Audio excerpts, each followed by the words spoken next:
کہ جب اللہ نے انسان کو پیدا کیا ہے تو اس کے ساتھ ساتھ اس کے اندر کچھ ہنر بھی رکھے ہیں۔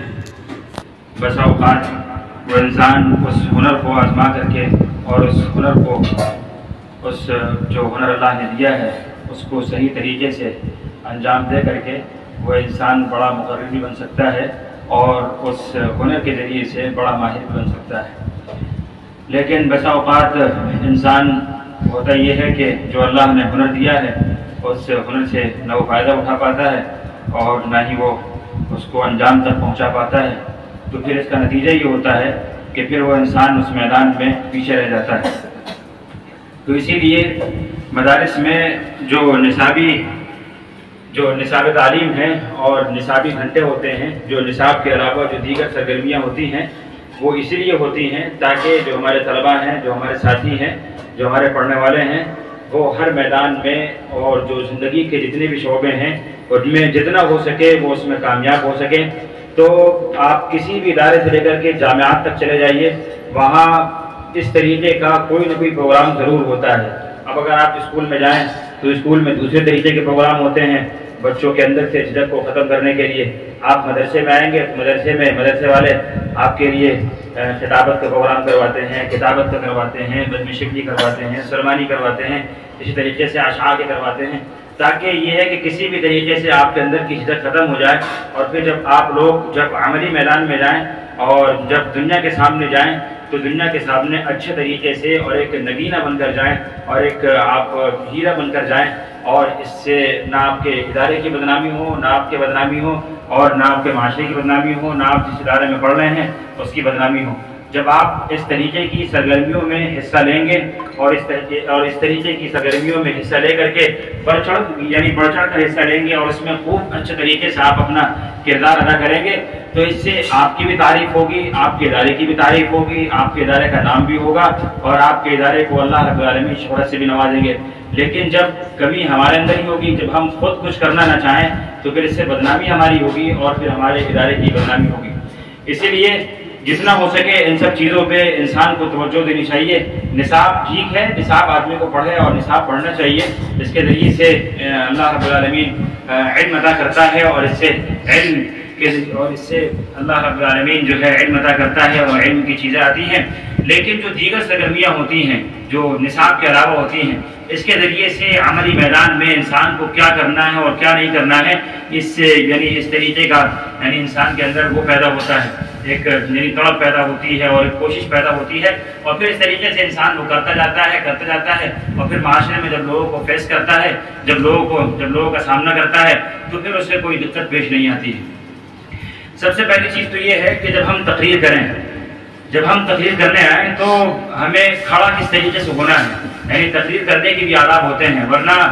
اس کے ذریعے سے اعتماد میں کمی آتی ہے اور پھر انسان اعتماد کھو دیتا ہے اور اعتماد ڈاؤن ہو جاتا ہے۔ سب سے پہلے جب انسان تقریر کرنے آئے تو بالکل سنجیدہ ہو کر کے، غیر سنجیدگی سے نہیں کہ وہ ہنس رہا ہے یا پھر کسی طریقے سے نہیں، بالکل سنجیدہ ہو کر آئے اور اچھے طریقے سے کھڑا ہو۔ کھڑے ہونے کے بعد جو ہم ڈیسک پہ ہاتھ رکھتے ہیں اس طریقے سے،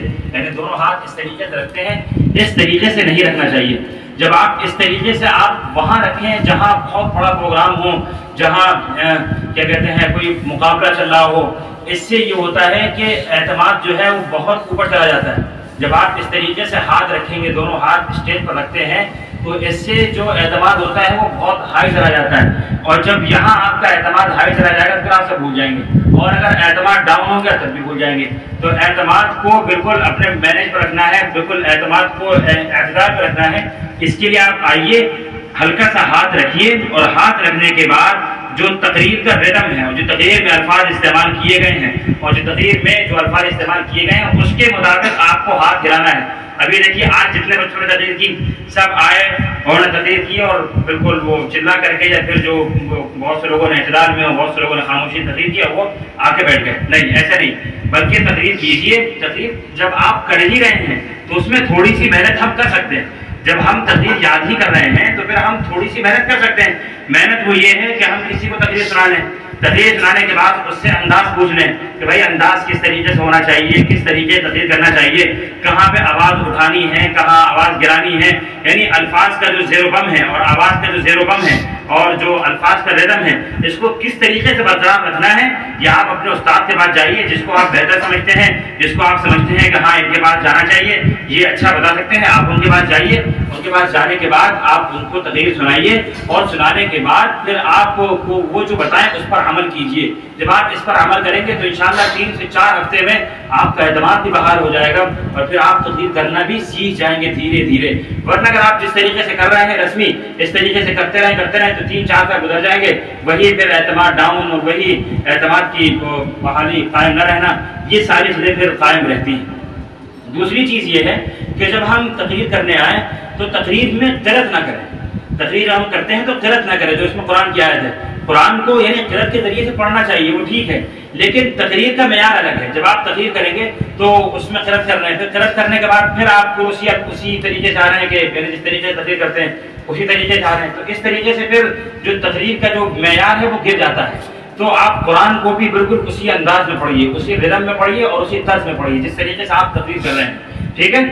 اور اسی کے ساتھ ساتھ جو ہم کرتے یہ ہے کہ اس میں نون غنہ بھی کرتے ہیں، اخفا بھی کرتے ہیں، تو تقریروں میں یہ سب نہیں ہوتا ہے۔ نون غننے کا اور اخفا کا اور ان سب چیزوں کا جو تعلق ہے، اور یا مدہ اور نون اور حمزہ مدہ اور واو مدہ یہ سب جو ہوتا ہے، اس کا تعلق صرف قرآن سے ہے، اس کا تعلق صرف قرآن سے۔ جب آپ قرآن پڑھیں تو اس میں آپ کھینچ کر پڑھیے، کھینچ کر پڑھیے، اور اسی کے ساتھ ساتھ آپ اس کو اچھے طریقے سے پڑھیے، نون غننے کے ساتھ پڑھیے، اخفا کے ساتھ۔ لیکن جب آپ تقریر کر رہے ہیں، حدیث کی کتابیں پڑھ رہے ہیں، تو اس کو اس طریقے سے پڑھیے جس طریقے سے آپ تقریر کرتے ہیں، یعنی اور جو تقریر کرتے ہیں، جو مواد آپ کو دیا گیا اس طریقے سے آپ کیجیے۔ جب آپ اس طریقے سے کریں گے تو آپ کی تقریر بھدی بھی محسوس نہیں ہوگی، اور پھر ایک اچھا سا رہے گا، اور وہ آپ کی جو تقریر ہے ایک مزیدار بن جائے گی، اور ایک بہت ہی اچھا سما ہوگا، اور پھر انشاءاللہ مزہ بھی آئے گا اس سے، ٹھیک ہے۔ اور تیسری چیز اور جو آخری چیز ہے وہ یہ ہے کہ ہم جو تقریر کرتے ہیں اس میں تلفظ ہونا چاہیے۔ تلفظ یعنی اب اللہ ہے، اب اللہ کہیے، اب اللہ کہہ رہے ہیں، اللہ نہیں، اب اللہ کہیے، تھوڑا مطلب جو تلفظ ہو اس کا جو ہونا چاہیے وہ نکالیے۔ اس طریقے سے محمد ہے تو محمد ہم کہہ رہے ہیں، محمد نہیں بلکہ محمد۔ آپ جس طریقے سے عربی پڑھنا چاہیے اس طریقے سے پڑھیے، نہ کہ اس طریقے سے ہم تقریر کریں کہ ہم ایسا لگ رہا ہے جیسے اردو تقریر کر رہے ہیں، نہیں، بلکہ عربی کو عربی کی طرح پڑھیے، اس میں تلفظ کا خیال رکھیے، تلفظ اچھے طریقے سے ہونا چاہیے، اور اسی طریقے سے تلفظ کے ساتھ ساتھ طرز القاء کس طریقے سے ہونا چاہیے، یعنی آپ جو تقریر کر رہے ہیں تو کس طریقے سے آپ کریں، کس طریقے سے آپ اپنا مواد پیش کریں لوگوں کے سامنے، کس طریقے سے آپ اپنی بات لوگوں کے سامنے سے پیش کریں، یہ ساری چیزیں آپ کو تبھی آئیں گی جب آپ استاد کے پاس جائیں گے، اور استاد سے پہلے یہ ساری چیز تب آئے گی جب آپ کے اندر اس کا احساس پیدا ہوگا، اس کی ذمہ داری پیدا ہوگی کہ ہاں یہ تقریر کرنا ہے، اور جب تقریر ہر ہفتے کرنی ہے تو کیوں نہ ہم اس کو اور اچھا کریں، اور ہم کیوں نہ اس کو اور اچھا کریں، اور ہم استادوں سے انعام حاصل کریں، کیوں نہ ہم مطلب اس میں بہتری لائیں، اور ہم کیوں نہ اس میں اچھا کریں، یعنی جتنا ہو سکے انسان کو اچھا کرنا چاہیے۔ تقریر کر رہا ہے تو آدمی کرے، لیکن اس کو اچھے طریقے سے کرے، لیکن وہی آدمی 3 سال 4 سال وہی تقریر اور وہی انداز، وہی درج القاء، وہی تلفظ اور وہی ساری چیزیں، تو پھر مزہ بھی نہیں آتا ہے۔ تو اسی لیے تقریر کریں تو اچھے طریقے سے اساتذہ کے پاس جائیں، رہنمائی حاصل کریں، اور رہنمائی حاصل کرنے کے بعد یاد کیجیے اچھے طریقے سے، یاد کرنے کے بعد وہ بتا دیں گے آپ کو کس طریقے سے آپ کو تقریر پیش کرنا ہے،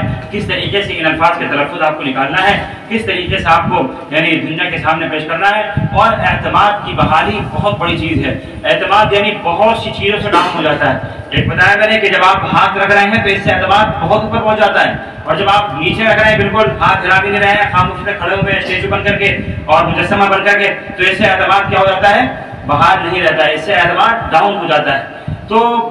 اعتماد کو بحال کرنے کے لیے آپ یہ ہے کہ اعتدال کے ساتھ آئیے، سنجیدگی کے ساتھ آئیے، اور جو آپ کے ساتھی ہیں جو غیر سنجیدہ ہیں ان کو آپ نہ دیکھیے، جو سنجیدہ ہیں جن سے آپ کے اچھے تعلقات ہیں ان کو آپ دیکھیے، دیکھنے کے بعد